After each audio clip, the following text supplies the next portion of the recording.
మంగళకరమౌ నీరాక ధర్మానికి వేదిక అవుగాక మా జీవనమే ఇక పావనమౌగాక నీ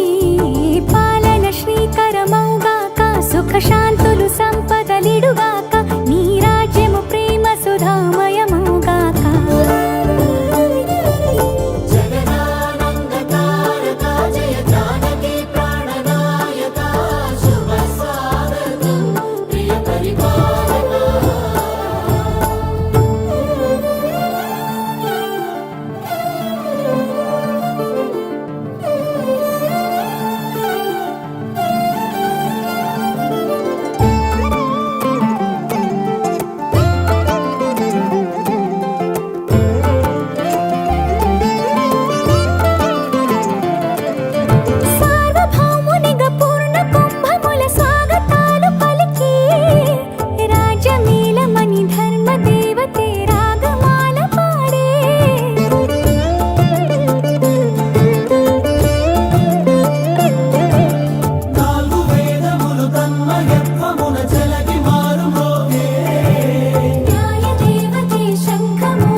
రాజమకుటమే ఒసగెలే నవరత్న కాంతి నీరాజనం సూర్యవంశ సింహాసనం పులకించి చేసే అభివందనం సామ్రాజ్య లక్ష్మియే పాద స్పర్శకి పరవశించిపోయే